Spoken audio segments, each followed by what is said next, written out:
जय जगन्नाथ पिला माने समस्त को स्वागत। आज वीडियो रे तुम मानकर गणित बहिर पाठ 3 आम चारिपटर संरचना ए चैप्टर टी को बुझी बुझी की पढ़िबा।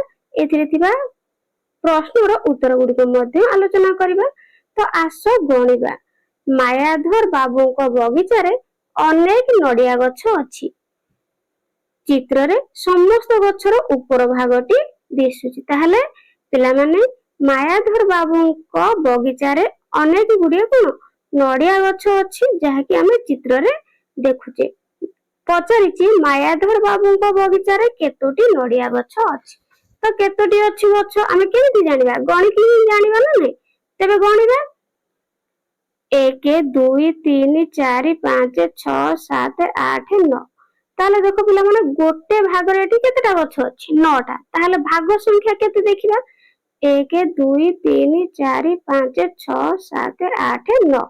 तो पिला माने 9 टी नडिया गछ अछि गोटे भाग रे। सेहि भली टोटल होची भाग संख्या मध्ये 9। ताले हम कोन करिबा 9 रे 9 को गुणी दबा 9 गुणन 9 समान केते 9 9 81 पिला माने। तो एठी लिखि दबा मायाधर बाबू को बगीचा रे 81 टी नडिया गछ अछि। बुझियला तुमे किपरि जानिलो आमे गणी करी जानिलु। देखिबो गणी करी जानिलु। मायाधर बाबू प्रत्येक गछरु 5 टी लेखाए नडिया कोन कले तोलिले। तो प्रत्येक गछरु 5 टी लेखाए नडिया तोलिले मायाधर बाबू। तो से मोट केते नडिया तोलिले। ताहले पिला माने एठी गोटे गछरु 5 टी लेखाए नडिया तोलिले। ताहले मोट नडिया गछ थिला केते 81। तो प्रत्येक गछरु जेहेतु 5 टी लेखाए तोलिले ताहले हमें 81 रे 5 को गदवा गुणी देबा। ताहले देखो गुणीबा 5 के 5 5 8 40। ताहले हे गेला केते 405 टी। तो एठी लिखिबा से मोट नडिया तोलिले 405 टी। बुझ परलो। तो एंती तुमे माने करिवो। तापरे लोपा माउसी पत्र व्यवहार करी चौपदी दना तयारी करिसेंती। तो देखो चौपदी कि जहा को हम कहूछु कोन दना। ताहले लोपा माउसी पत्र व्यवहार करिकि दना तयारी करछंती बा चौपदी तयारी करछंती। चौपदी संख्या तो एठी पचारिची चौपदी संख्या केते। ताहले हम केन जानिया गणिया ना नै। तो गणिबा 1 2 3 4 5 6 7 8 9 10 11। ताहले फास्ट अछि केते प्रथम धाडी रे अछि 11 टी।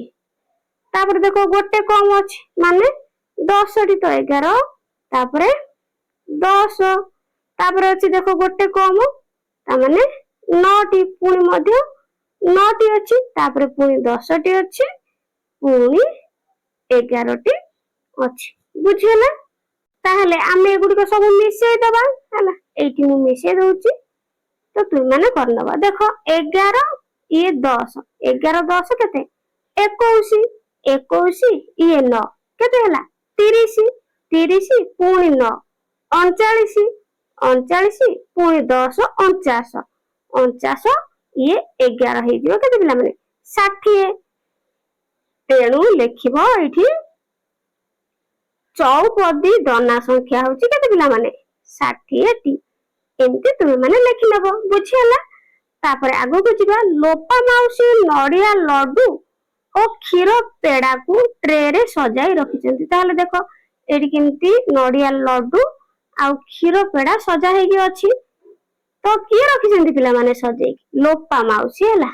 तो सबु ट्रे रे एका प्रकार रो जिनिस गुडी को सजा हेची। ताहले सबु कोन हेची एका प्रकार रे सजा हेची गोटे ट्रे। तो देखो सबु ट्रे रे एका प्रकार जिनिस गुडी को सजा जाईची ओ ट्रे गुडी को गोटियो ऊपर गोटिए करी रखा हेची। ताहले ट्रे ऊपर ट्रे गोटिए पर गोटिए एंती रखा हेची आ एका साइज रो अर्थात कोन नडिया लड्डू आ क्षीर पेड़ा एका साइज रे ही सजा हेकी रहिची। तो एहारो देखिबा पचारिची समस्त ट्रे रे ମୋଟ କେତୋଟି ନଡ଼ିଆ ଲଡୁ ଅଛି। ତାହେଲେ ପିଲାମାନେ କଣ କରିବା, ଗଣିବା ନା ନାଇଁ। ନଡ଼ିଆ ଲଡୁକୁ ପ୍ରଥମେ ଗଣିବା। ଦେଖ 1 2 3 4 5 6 7 8 9 10 11 12। ତାହେଲେ କଣ ଅଛି ପିଲାମାନେ, 12ଟି ଅଛି। ସମସ୍ତ ଟ୍ରେରେ ମୋଟ କେତୋଟି ନଡ଼ିଆ ଲଡୁ ଅଛି। ତାହେଲେ ପ୍ରଥମ ଟ୍ରେରେ ଅଛି କେତେ ପିଲାମାନେ, 12ଟି ନଡ଼ିଆ ଲଡୁ। ବୁଝିଗଲା। ତାହେଲେ ଏଇଠି ଦେଖ ଟ୍ରେ ସଂଖ୍ୟା କେତେ ନା 1 2 3। ତାହେଲେ ଆମେ କଣ କରିବା, 12ରେ ଗୁଣନ 3 କରିଦବା। 12 3 କେତେ ପିଲାମାନେ, 12 3 36। ତେଣୁ ଏଠି ଲେଖିଦବା କଣ, 36ଟି ନଡ଼ିଆ ଲଡୁ। ବୁଝିଗଲା। ତାପରେ ସମସ୍ତ ଟ୍ରେରେ ମୋଟ କେତୋଟି କ୍ଷୀର ପେଡା ଅଛି। ତ କ୍ଷୀର ପେଡା ପୁଣି କଣ କରିବା, ଗଣିବା କେତୋଟି ଅଛି। ଦେଖିବା 1 2 3 4 5 6 7 8 9 10 11 12 13। ତାହେଲେ କ୍ଷୀର ପେଡା ବି 13ଟି ଅଛି ହେଲା। ନଡ଼ିଆ ଲଡୁ ଥିଲା 12ଟି ଲେଖାଏ, କିନ୍ତୁ କ୍ଷୀର ପେଡା ଅଛି 13ଟି। ତାହେଲେ 13ଟି ଯଦି ଅଛି, ଟ୍ରେ ସଂଖ୍ୟା କେତେ 3। ତାହେଲେ 13 ଗୁଣନ 3 33 39। ତ ପିଲାମାନେ 33 କେତେ 39। ତୁମେ ସମସ୍ତେ କଣ କରିବ, ଭଲସେ ପଣିଖିଆ ମୁଖସ୍ଥ କରିବ ହେଲା, ନହେଲେ ଗୁଣିକି ଲେଖିବ ଆଉ। ତ ଦେଖ 33 ହେଇଗଲା 39ଟି। ତେଣୁ ଏଠି କଣ ଲେଖିବା, ସମସ୍ତ ଟ୍ରେରେ ମୋଟ 39ଟି କ୍ଷୀର ପେଡା ଅଛି ହେଲା, 39ଟି। ବୁଝିଗଲା। ଆଗକୁ ଯିବା, ମୁଦ୍ରାର ସଂରଚନା। ତ ଦେଖ ଇତିଶ୍ରୀ ଓ ବିମଳ ନିଜର ଖେଳନା ଟଙ୍କାକୁ ନିମ୍ନ ପ୍ରକାର ସୁନ୍ଦର ଭାବେ ସଜାଇଛନ୍ତି। ତାହେଲେ ଦେଖ ଏଠି 20 ଟଙ୍କା 5 ଟଙ୍କା 10 ଟଙ୍କା 5 ଟଙ୍କା 10 ଟଙ୍କା 5 ଟଙ୍କା 10 ଟଙ୍କା ଏମିତି ସୁନ୍ଦର ଭାବରେ ସଜା ହେଇଛି। ଆଉ ଏଠି ବି ଦେଖ ନୋଟ ଆଉ କଣ ମୁଦ୍ରା ଗୁଡିକ କେମିତି ସବୁ ସଜା ହେଇଛି। ତ ଦେଖ ଏଠି 10 ଟଙ୍କିଆ ଦିଟା ରଖିଛନ୍ତି ଉପରେ, ପୁଣି ଦି ସାଇଡରେ 10 ଟଙ୍କା, ପୁଣି ଏଠି ମଧ୍ୟ 10 ଟଙ୍କା ଲେଖାଏଁ ସଜା ହେଇଛି। ତ ମଝିରେ 4ଟି 5 ଟଙ୍କା ଲେଖା ଅଛି। ଚାରି କୋଣରେ ମଧ୍ୟ 2 ଟଙ୍କିଆ ଲେଖାଏଁ ଗୋଟେ ଲେଖା ଥୁଆ ହେଇଛି। ତ ସଜା ହେଇଛି। ତେଣୁ ଆମେ ଏଠି କଣ କରିବା, ତ ପ୍ରଶ୍ନ ପଚାରିଛି ମୋଟ ମୂଲ୍ୟ କେତେ। ତ ଏଗୁଡିକୁ ଆମେ କେମିତି ଜାଣିବା, ମିଶେଇ ଦେଲେ ଜାଣିବା ନା। ତ ମୁଁ ଏଠି ତୁମମାନଙ୍କୁ 2ଟି ଧାରା କହିବି, ତୁମମାନଙ୍କୁ ଯୋଉ ଧାରାଟି ଭଲ ଲାଗିବ ତ ସେଇଟା କରିବ। ବୁଝିହେଲା। ତ ଦେଖ ଏଇଠି ଦେଖ 10 ଟଙ୍କା ଅଛି, ତ ଆମେ ଲେଖିଲେ 10 ଟଙ୍କା ପାଇଁ 10। ତାପରେ ପୁଣି 5 ଟଙ୍କା ଅଛି, ଲେଖିବା 5। ପୁଣି ଯୁକ୍ତ 10 ଟଙ୍କା, ପୁଣି ଯୁକ୍ତ 5 ଟଙ୍କା, ଯୁକ୍ତ 10 ଟଙ୍କା, ଯୁକ୍ତ 5 ଟଙ୍କା, ଯୁକ୍ତ 10 ଟଙ୍କା, ଯୁକ୍ତ 5 ଟଙ୍କା, ଯୁକ୍ତ 20 ଟଙ୍କା ସମାନ କେତେ। ଆମେ ବର୍ତ୍ତମାନ ମିଶେଇବା। ଦେଖ 10 ଟଙ୍କା 5 ଟଙ୍କା କେତେ, 15 ଟଙ୍କା। 15 ଟଙ୍କା 10 ଟଙ୍କା 25 ଟଙ୍କା। 25 ଟଙ୍କା ଆଉ 5 ଟଙ୍କା ହେଲା 30 ଟଙ୍କା। ତ ଏଠି 10 ଟଙ୍କା ଅଛି ହେଲା, 30 ଇଏ 10 40 ଟଙ୍କା। 40 ଇଏ 5 45 ଟଙ୍କା, ଇଏ 10 55 ଟଙ୍କା, ଇଏ 5 60 ଆଉ ଇଏ 20। ଟୋଟାଲ ମିଶିକି କେତେ ହେଲା ପିଲାମାନେ, 80 ଟଙ୍କା। ତେଣୁ ଆମେ ଏଇଠି ଲେଖିଦବା କେତେ, 80 ଟଙ୍କା। ବୁଝିହେଲା, 80 ଟଙ୍କା। ତ ସେଇଭଳି ମୋଟ ମୂଲ୍ୟ ଏଠି କେତେ, ଆକୁ ବି ମଧ୍ୟ ଆମେ ହିସାବ କରିବା। ଦେଖ 10 20 30 40 50 60। 10 ଟଙ୍କିଆ ଯେହେତୁ ଅଛି କେତେଟା ପିଲାମାନେ, 6ଟା ଅଛି 60 ଟଙ୍କା। ଯୁକ୍ତ ଏଠି 5 ଟଙ୍କିଆ ଅଛି କେତେଟା, 8ଟା ଅଛି। ତେଣୁ 8 ପଞ୍ଚା 40। ଯୁକ୍ତ ଏଠି 2 4 6 8 ହେଲା କେତେ 8। ତେଣୁ 60 ଯୁକ୍ତ 40 କେତେ ହେଲା 100 ଟଙ୍କା। ଆଉ ଇଏ 8 ଟଙ୍କା, ତେଣୁ 108 ଟଙ୍କା। ତାହେଲେ ଏଇଠି ଲେଖିଦବ 108 ଟଙ୍କା। ତାହେଲେ ମୁଁ ଆଉ ଗୋଟେ ଧାରା କହୁଛି। ଦେଖ ପିଲାମାନେ, ଆମେ 5 ଟଙ୍କିଆ କେତେଟା ପାଇଥିଲେ, ଏଠି ଦେଖ 1 2 3 4 5 ହେଲା, 5ଟା ଅଛି 5 ଟଙ୍କିଆ। ସେଇଭଳି 10 ଟଙ୍କା ଆମେ ଗଣିଛେ ଲେଖିଛେ। ତ ଆଉ ଗୋଟେ ଧାରା କହୁଛି, ଏଠି ଦେଖ। ତ ପିଲାମାନେ 5 ଟଙ୍କିଆ ମୁଦ୍ରା ଥିଲା କେତେ 4ଟି ହେଲା, 5 ଟଙ୍କିଆ ମୁଦ୍ରା ହଉଛି 4ଟି। ତାପରେ ମୋଟ ଆମେ କେମିତି ଜାଣିବା ନା, 5 ଟଙ୍କିଆ 4ଟି ଅଛି, ତେଣୁ 5 ଗୁଣନ 4 ସମାନ 20 ଟଙ୍କା। 5 ଚଉ 20 ଟଙ୍କା। ताले 10 टंकिया मुद्रा केतोटी थिला 10 टंकिया मुद्रा मध्ये 4टी थिला तो मोट हे जो केते 10 गुणन 4 समान 40 टंका ताले 20 टंकिया थिला गोटे मझे सजा हेतला ना तेनु ये देखो 20 टंका ये 40 टंका आ ये होची एकोटी अछि माने 20 टंका ताले समुदाय टंका हमें केमती हिसाब करबा देखो 20 टंका युक्त 40 टंका एडी देखो 20 टंका बाहर थिला ओडे 40 टंका बाहर थिला आ गोटे 20 टंका बाहर थिला अर्थात 80 टंका एठी हे जो उत्तर एमती तुम माने धारा रे करबो बुझेला तापरे देखो 2 टंकिया मुद्रा सेमती 4टी अछि अर्थात मोट हे जो 2 गुणन 4 समान 8 टंका से बोली 5 टंकिया मुद्रा समान 8टी मोट हे जाउची 5 गुणन 8 समान 40 टंका से बोली 10 टंकिया नोट 6टी थिला ना एपटे तेनु मोट 6 गुणन 10 समान 60 समुदाय टंका हे जो 8 टंका युक्त 40 टंका युक्त 60 टंका समान 108 टंका बुझला उत्तर सही एका 80 टंका आउ 108 टंका किंतु धारा दुटी अलग अलग बुझला तो तुमे माने जोटा तुमको भलो लागिबो तुमे माने खातारे करि नेबो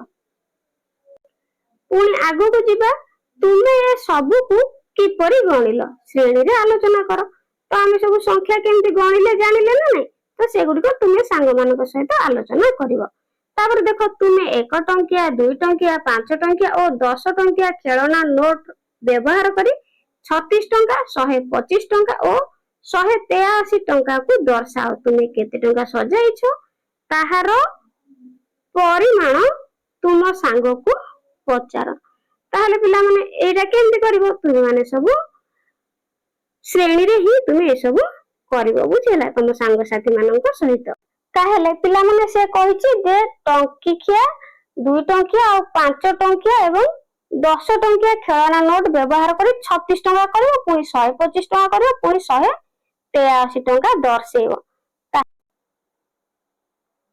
दुईटी उपाय इतिश्री और विमल मुद्रा गुडी को निम्न भली दुई प्रकार रे सजाइछंती प्रत्येक चित्र रे थिबा मुद्रा संख्या को त्रिभुज भीतर लेख ताहले इतिश्री विमल पुनी सजाइछंती केमती देखो तो एगुडी को हमें गणिकी लिखिया तो गोटे दे देछि देखो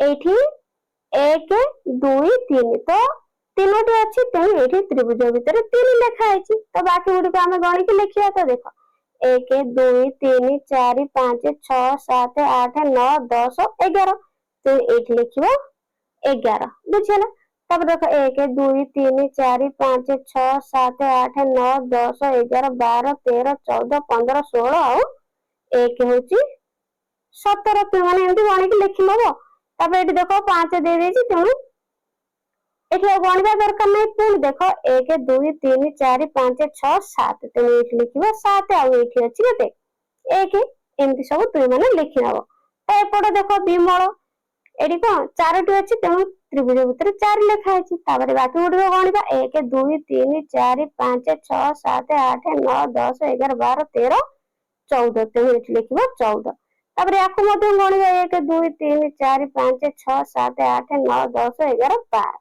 तो एठी लिखिबो 12 नेक्स्ट 1 2 3 4 5 6 7 8 तो एठी लिखिबो 8 तो एठी पुणी देछि 1 2 3 4 5 6 तो एठी लिखिबो पिला माने 6 ए भली भाबरे तु माने लिखि लेबो गणिकी नेक्स्ट विमलर सजीकरण को वर्णना करो और तार संख्या गुडी को लेख ताहेले पिला माने विमलर सजीकरण को वर्णना करो माने कोन लिखिबा ना विमल तार संख्या गुडी को जोड़ी जोड़ी करी बा जुग्म संख्या आकार रे सजाइछि लिखिबो एठी विमल तार संख्या गुडी को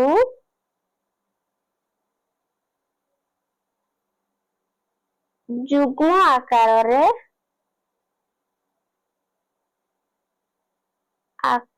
रे कौन करिछि सजाइछि सजाइछि तो एमती लिखियो तापर कहिछि से गुडी का संख्या लिखिबो ना तार संख्या गुडी को लिखियो तो हाइफेन दे देकी लिखियो संख्या होछि केते 4 6 8 12 आउ 14 ये थिला पिला माने कार विमलर ताहले हम जानिले विमल कौन करछि ना जुग्म संख्या आकार रे तार सजेइछि ता संख्या गुडी को तो पिला माने जुग्म संख्या कौन जुग्म संख्या होछि जो संख्या 2 द्वारा विभाज्य हला तो बा भाग कले तार भाग शेष कौन हेबो 0 ही आसीबो बा 0 ही आसीबो ताहा होछि जुग्म संख्या बुझियला तापर देखो इतिश्री रो सज्जीकरण को वर्णना करो और तार संख्या गुडी को लेख ताले एठी लेखिबो प्रथम वर्णना करो कहिछि ना तो लेखिबो इतिश्री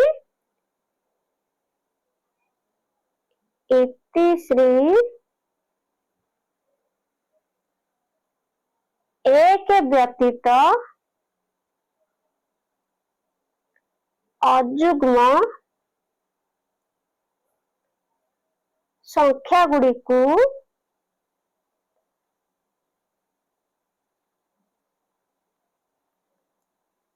सजाइछि हला तो से संख्या गुडी को कोन ना लिखिबा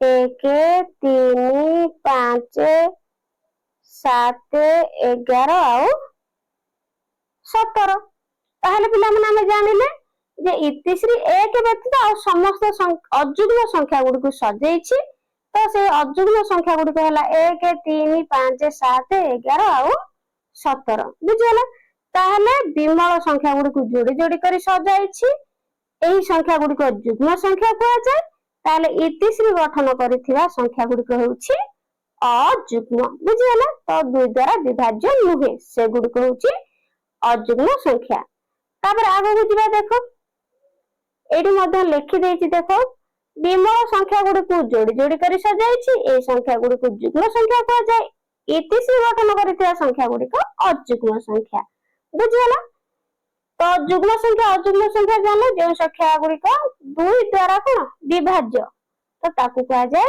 जुग्म संख्या बा एही संख्या 2 द्वारा विभाज्य बा एमिति कहि परिबो 2 द्वारा भाग कले भाग शेष कोन होई जिवो 0 ही आसीबो बुझियला तो एमिति तो करबा अजुग्म जो द्वारा जो संख्या गुडी को 2 द्वारा विभाज्य नुहे मन रखिबो नेक्स्ट 1 रु 20 मध्ये थिबा संख्या गुडी को जुग्म अजुग्म भावे चिन्हट करो तुमे संख्या मान को जोड़ी जोड़ी करी 2 जोड़ा करबो हला एठी तो चित्र आंकी दर्शाई परबो इतिश्री और विमल किपरि सजाइछंती लक्ष्य कर ताले देखिया अजुग्म आउ जुग्म संख्या एठी लिखिबा ताहले पिला माने अजुग्म संख्या प्रथम लिखिबा 1 3 5 7 9 11 13 15 17 आउ 19 एगुडी हला सब अजुग्म संख्या तापर जुग्म संख्या लिखिबा 2 4 6 8 10 12 14 16 18 20 बुझला तो एगुडी को अजुग्म संख्या एगुडी को जुग्म संख्या नेक्स्ट 2 रो गुणनखंड रे समस्त गुणफल जुग्म हेबे की तो 2 रो गुणनखंड पिला माने 2 को पणी के हला तो सेठी समस्त गुणफल जोग हेबे की हां हेबे काई हेबेनी तो जेमति की जथा 2 4 6 8 हला 2 4 6 8 10 12 14 16 18 20 एगुडी सब 2 द्वारा विभाज्य बुझला 12 14 16 18 आउ 20 तो एगुडी को पिला माने 2 द्वारा विभाज्य बुझला तापर आगो को जिबा पेंसिल रे संरचना कोन पेंसिल रे संरचना देखिया तळे केते गुडी संख्या लेखा अछि अजुग्म संख्या चारिपटे गोल बुला बा गोल चिन्ह दियो और जुग्म संख्या चारिपटे आयत चित्र होला तो एठी चिन्ह दियो आवश्यक हेले रंग पेंसिल द्वारा रंगीन करो ताहेले देखो एटी 5 संख्या जुग्म ना अजुग्म अजुग्म तापर देछि 8 8 होछि कोन जुग्म ताहेले पिला माने 36 कोन हबो जुग्म हबो एटी लिखिबो जुग्म ताहेले एटा पिला माने 69 होला 69 कोन हबो जुग्म ना अजुग्म अजुग्म एमती तुम माने लिखियो तापर 22 22 कोन हबो जुग्म हबो तापर 51 अजुग्म होला तापर 30 जुग्म 38 मध्य जुग्म आसीबो होला नेक्स्ट 37 तो 37 पिला माने कोन आसीबो अजुग्म एगुडी सब तुम लिखि नबो तापर 52 जुग्म 43 अजुग्म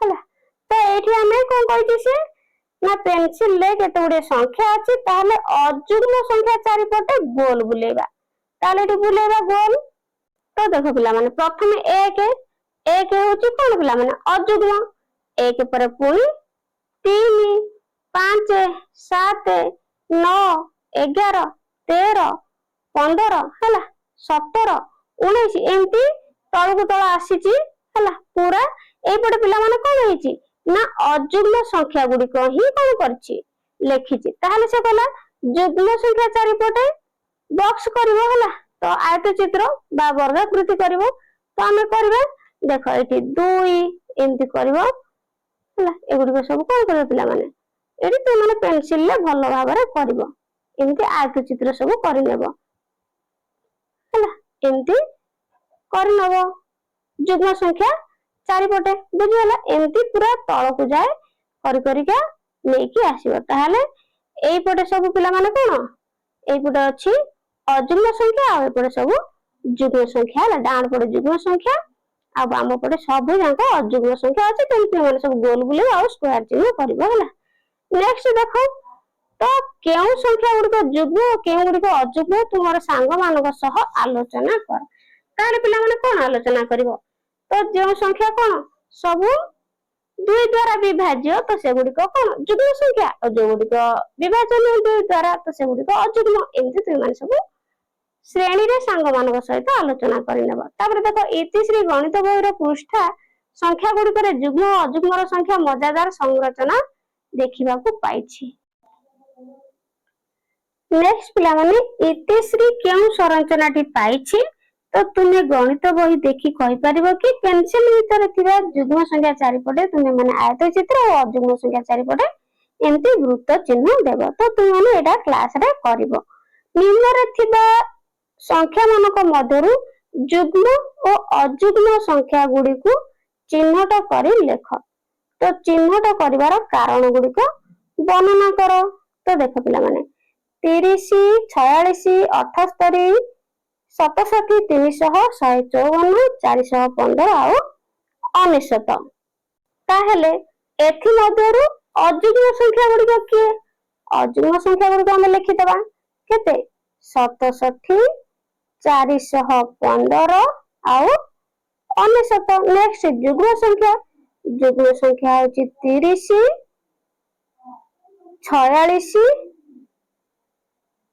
78 300 आउ 154 बुझला तो एगो केमती लिखि लेबो पुनी पचारची 1 और 6 अंक को नहीं अंकर पुनरावृत्ति न करी 2 अंक विशिष्ट संख्या तैयारी कर केउ संख्या जुग्म अजुग्म चिन्हट कर ताहले पिला माने 1 और 6 अंक को लेकी पुनरावृत्ति करबानी 2 अंक विशिष्ट संख्या लिखिबा ताले संख्या लिखले कोन हो जिवो 1 6 हे गेले 16 हेबो आउ 61 हेबो ओ 61 हेबो नै तो एडी कोन पिला माने 16 हे जिवो जुग्म संख्या 16 हे जिवो जुग्म संख्या एंती लिखि नबो आउ 61 हे जिवो अजुग्म संख्या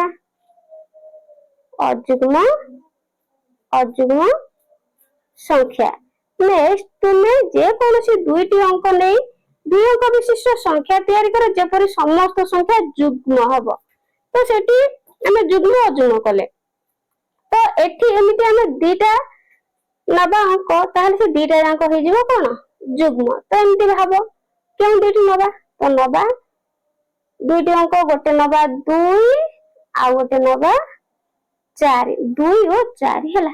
ତାହେଲେ ସଂଖ୍ୟା ଦୁଇଟି ଆମେ କଣ କରିବା, ଗୋଟେ ହବ 24 ଆଉ ଗୋଟେ ହବ 42। ତ ଦିଟା ଯାକ ପିଲାମାନେ କଣ ହେଇଯିବ ଯୁଗ୍ମ ସଂଖ୍ୟା, 24 ଆଉ 42 ଉଭୟ ଯୁଗ୍ମ ସଂଖ୍ୟା, ବୁଝିଗଲା। ତାପରେ ଦେଖ 1 ରୁ 100 ଭିତରେ ଥିବା ଯୁଗ୍ମ ଓ ଅଯୁଗ୍ମ ସଂଖ୍ୟା ମଧ୍ୟରେ କାହାର ସଂଖ୍ୟା ଅଧିକ। ତାହେଲେ ପିଲାମାନେ 1 ରୁ 100 ମଧ୍ୟରେ ଯୁଗ୍ମ ସଂଖ୍ୟା ଅଯୁଗ୍ମ ସଂଖ୍ୟା ଅଛି ନା ନାହିଁ, ବହୁତ ଅଛି। ତ ତାହେଲେ କେତେ ଅଛି ନା ଆମେ ଲେଖିବା 50ଟି ଅଯୁଗ୍ମ ସଂଖ୍ୟା, ତ 50ଟି ଅଯୁଗ୍ମ ସଂଖ୍ୟା, ବୁଝିଗଲା। ଯେମିତି କି 1 3 5 7 ଏମିତି ଡଟ ଦେଇକି ତମେ 97 ଆଉ 99 ପର୍ଯ୍ୟନ୍ତ ଯିବ, ବୁଝିଲା। ତ ଏଗୁଡିକ ସବୁ ପିଲାମାନେ କଣ ଅଯୁଗ୍ମ ସଂଖ୍ୟା। ତାହେଲେ ଅଯୁଗ୍ମ ସଂଖ୍ୟା ହେଇଗଲା ପିଲାମାନେ କେତେ 50, ବୁଝିଲା। ତାହେଲେ ମନେ ରଖିବ ପିଲାମାନେ ଅଯୁଗ୍ମ ସଂଖ୍ୟା ହେଇଗଲା 50, ଯେମିତି 1 3 5 7 9 ହେଲା।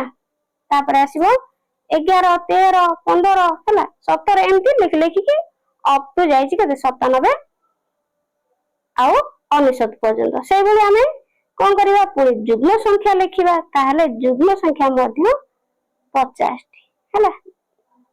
ତ ସେଗୁଡିକ କଣ, ଯେମିତି କି 2 4 6 8 ଏମିତି 10 ଏମିତି ଡଟ ଲେଖି 98 ଆଉ 100 ପର୍ଯ୍ୟନ୍ତ ଏମିତି। ତାହେଲେ ଯୁଗ୍ମ ସଂଖ୍ୟା ହେଲା 50, ଅଯୁଗ୍ମ ମଧ୍ୟ 50, ତାହେଲେ ଟୋଟାଲ 100, ବୁଝିଲା। ତାପରେ ଆଗକୁ ଚାଲ, ଇତିଶ୍ରୀ ଦେଖିଲା ଗୋଟିଏ ଅଯୁଗ୍ମ ସଂଖ୍ୟାର ଦୁଇ ପଟେ ଯୁଗ୍ମ ସଂଖ୍ୟା ଅଛି, ତ ଗୋଟିଏ ଅଯୁଗ୍ମ ସଂଖ୍ୟାର ଦୁଇ ପଟେ କଣ ଅଛି ଯୁଗ୍ମ ସଂଖ୍ୟା ଅଛି। ତାହେଲେ ପିଲାମାନେ ଇତିଶ୍ରୀର କଥା ଠିକ ନା ନାଇଁ, ପୁରା ଠିକ, ସମ୍ପୂର୍ଣ୍ଣ ଭାବରେ ଠିକ। ମନେ କର ତିନୋଟି କ୍ରମିକ ସଂଖ୍ୟା ନେବା ହେଲା। ତ ତିନୋଟି ନେବା, ମନେକର ଗୋଟେ ନେବା 2 3 ଆଉ 4, ଆମେ ତିନୋଟି କଣ ନେଲେ ସଂଖ୍ୟା ନେଲେ। ତାହେଲେ ଏଥିରେ ଅଯୁଗ୍ମ ସଂଖ୍ୟା କିଏ 3 ଆଉ ଯୁଗ୍ମ ସଂଖ୍ୟା ହେଲା 2 ଆଉ 4, ବୁଝିହେଲା। 2 ଆଉ 4 ହେଇଗଲା ଯୁଗ୍ମ। ତାହେଲେ ଇତିଶ୍ରୀ କଣ ଦେଖିଲା, ଠିକ ଦେଖିଛି ଯେ ଅଯୁଗ୍ମ ସଂଖ୍ୟାର ଦୁଇ ପଟେ କଣ ରହୁଛନ୍ତି ଯୁଗ୍ମ ସଂଖ୍ୟା ରହୁଛନ୍ତି, ବୁଝିହେଲା। ତାପରେ ପୁଣି ବିମଳ ଆଶ୍ଚର୍ଯ୍ୟ ହୋଇ କହିଲା, ମୁଁ ତ ଦେଖୁଛି ଗୋଟିଏ ଯୁଗ୍ମ ସଂଖ୍ୟା ଦୁଇ ପଟେ ଅଯୁଗ୍ମ ସଂଖ୍ୟା ଅଛି। ତାହେଲେ ପୁଣି ବିମଳ ଆଶ୍ଚର୍ଯ୍ୟ ହେଇକି କହୁଛି, କଣ କହୁଛି ନା ଗୋଟିଏ ଯୁଗ୍ମ ସଂଖ୍ୟା ଦୁଇ ପଟେ ଦୁଇଟି ଅଯୁଗ୍ମ ସଂଖ୍ୟା ରହୁଛି। ତାହେଲେ ଦେଖ ଏଠି ନବା 3 4 ଆଉ 5, ତ 4 ହଉଛି କଣ ପିଲାମାନେ ଯୁଗ୍ମ ସଂଖ୍ୟା, ଆଉ 3 ଆଉ 5 ହଉଛି କଣ ଅଯୁଗ୍ମ। ତାହେଲେ ବିମଳ ସେଇ କଥା କହୁଛି ଯେ ମୁଁ ତ ଆଶ୍ଚର୍ଯ୍ୟ ହେଇଯାଉଛି ଯେ ଗୋଟେ ଯୁଗ୍ମ ସଂଖ୍ୟାର ଦୁଇ ପଟେ ଅଯୁଗ୍ମ ସଂଖ୍ୟା ରହୁଛି। ତାହେଲେ ଇତିଶ୍ରୀ ଦେଖୁଛି କଣ ଆଶ୍ଚର୍ଯ୍ୟ ହେଇକି କହୁଛି ଗୋଟିଏ ଅଯୁଗ୍ମ ସଂଖ୍ୟାର ଦୁଇ ପଟେ ଯୁଗ୍ମ ସଂଖ୍ୟା ରହୁଛନ୍ତି ଦିଟା। ବିମଳ ଆଶ୍ଚର୍ଯ୍ୟ ହେଇକି କହୁଛି କଣ ନା ଯୁଗ୍ମ ସଂଖ୍ୟା ଗୋଟେ ଯୁଗ୍ମ ସଂଖ୍ୟା ଦୁଇ ପଟେ ଅଯୁଗ୍ମ ସଂଖ୍ୟା ଦୁଇଟି ରହୁଛନ୍ତି ହେଲା। ଗୋଟିଏ ଯୁଗ୍ମ ସଂଖ୍ୟା ଦୁଇ ପଟେ ଅଯୁଗ୍ମ ସଂଖ୍ୟା ରହୁଛନ୍ତି। ତାହେଲେ ପିଲାମାନେ ଦୁଇ ଜଣଙ୍କର କଥା ଠିକ। ତ କଣ ପୂର୍ବ ଆଉ ପର ସଂଖ୍ୟା ଯୁଗ୍ମ ଅଯୁଗ୍ମ ଏମିତି ସବୁ ରହିବ, ବୁଝିହେଲା। ତ ଯୁଗ୍ମ ସଂଖ୍ୟା ଯଦି ମଝିରେ ଅଛି ତାହେଲେ ଦୁଇ ପଟେ ଅଯୁଗ୍ମ ରହିବ, ଯଦି ମଝିରେ ଅଯୁଗ୍ମ ଅଛି ଦୁଇ ପଟେ ଯୁଗ୍ମ ରହିବ, ବୁଝିହେଲା। ତାହେଲେ ଦେଖ ତ ତୁମେ କଣ ଭାବୁଛ ପରୀକ୍ଷା କରି ଦେଖ। ତାହେଲେ ଆଉ କଣ ଦେଖିବା, ସେଇଆ ହିଁ ଠିକ ତ ଆଉ କଣ ନା ନାଇଁ ଠିକ। ତାହେଲେ ଆମେ ମଧ୍ୟ କିଛି ଉଦାହରଣ ନେଇଯିବା। ଯେମିତିକି ଦେଖ ମୁଁ କିଛି ନେଇଯାଉଛି ସଂଖ୍ୟା, ତ ଏଇଠି ଦେଖ ତଳେ ଦେଇଛି। ମନେକର ମୁଁ ଗୋଟେ ସଂଖ୍ୟା ନେଇଗଲି ଅଯୁଗ୍ମ ସଂଖ୍ୟା 91, ତାହେଲେ ତା ପୂର୍ବରୁ ଆସିବ କେତେ 90, ତାପରେ ଆସିବ 92, ତ ଏଇଟା ହେଇଯିବ ଅଯୁଗ୍ମ, ଏଇଟା ହେଇଯିବ ଯୁଗ୍ମ, ଏଇଟା ହେଇଯିବ ଯୁଗ୍ମ ବୁଝିହେଲା। ତ ଏଇଭଳି ଭାବେ ତୁମେ ମାନେ ସବୁ ବହୁତ ଗୁଡିଏ ଆଲୋଚନା କରିକି କରିବ। ଆଉ ବାକି ସବୁ ମଧ୍ୟ କରିବ। ଯୁଗ୍ମ ସଂଖ୍ୟା ନବ, ତା ଦିପଟେ ଅଯୁଗ୍ମ ସଂଖ୍ୟା ରହୁଥିବ, ବା ସେମିତି ଅଯୁଗ୍ମ ସଂଖ୍ୟା ନବ, ଦୁଇପଟେ ଯୁଗ୍ମ ସଂଖ୍ୟା ରହୁଥିବ ବୁଝିହେଲା। ତ ତାପରେ ଦେଖ, ଏକ ନିର୍ଦ୍ଦିଷ୍ଟ କ୍ରମରେ 10ଟି ସଂଖ୍ୟା ଲେଖ, ସେମାନେ ଯୁଗ୍ମ ବା ଅଯୁଗ୍ମ ସଂଖ୍ୟା ଚିହ୍ନଟ କର। ତୁମେ କଣ ଦେଖୁଛ ଆଲୋଚନା କର। ତାହେଲେ ଆମେ 10ଟି ସଂଖ୍ୟା ନବା। ତ ଦେଖ ଏଇଠି ଦେଇଦେଇଛି 20 ଦେଇଛି, 21 ଦେଇଛି, ତାହେଲେ ନବା 22 ହେଲା। ତାପରେ 23 ନବା, 24, 25, 26, 27, 28 ଆଉ 29। ତାହେଲେ ଆମେ ଆକୁ ଲେଖିବା, ଇଏ ହଉଛି କଣ, ପ୍ରଥମ ହଉଛି ଯୁଗ୍ମ, ତାପରେ ଅଯୁଗ୍ମ, ଯୁଗ୍ମ, ଅଯୁଗ୍ମ, ଯୁଗ୍ମ, ଅଯୁଗ୍ମ, ଯୁଗ୍ମ, ଅଯୁଗ୍ମ, ଯୁଗ୍ମ ଆଉ ଅଯୁଗ୍ମ, ଏଇଭଳି ଭାବରେ। ତ କ୍ରମଟିରେ ଗୋଟିଏ ଯୁଗ୍ମ ଓ ଗୋଟିଏ ଅଯୁଗ୍ମ, ଏଠି ଗୋଟେ ଯୁଗ୍ମ ରହୁଥିଲା ବେଳେ ଗୋଟେ ଅଯୁଗ୍ମ ରହୁଛି, ପୁଣି ଗୋଟେ ଯୁଗ୍ମ ପୁଣି ଅଯୁଗ୍ମ, ଏମିତି ରହୁଛି ନା ନାଇଁ। ତ ଲେଖିବା ଏଇଠି ସେଇ କଥା, କ୍ରମଟିରେ ଗୋଟିଏ ଯୁଗ୍ମ ଓ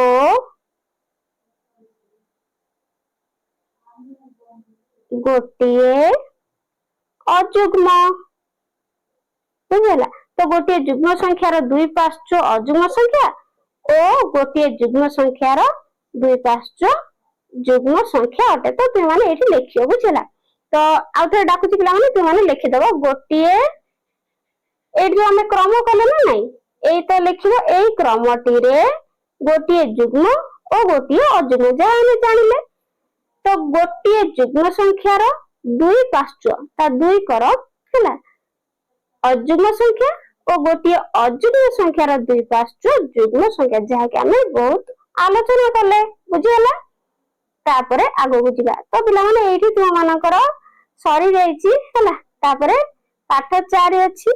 ଆଶା କରୁଛି ଭିଡିଓଟି ହେଲ୍ପଫୁଲ ହେଇଥିବ। ତ ଚ୍ୟାନେଲ ନୂଆ ଥିଲେ ଚ୍ୟାନେଲକୁ ସବସ୍କ୍ରାଇବ କରିକି ଭିଡିଓକୁ ଗୋଟେ ଲାଇକ୍ କରିଦବ ହେଲା। ଆଉ କମେଣ୍ଟରେ ଜଣେଇବ ଏହା ପରେ ତୁମ ମାନଙ୍କୁ କେଉଁ ଚାପ୍ଟରର ପ୍ରଶ୍ନ ଉତ୍ତର ଦରକାର ବୁଝିହେଲା। ତ ଆଜି ପାଇଁ ରହୁଛି, ଥ୍ୟାଙ୍କ ୟୁ।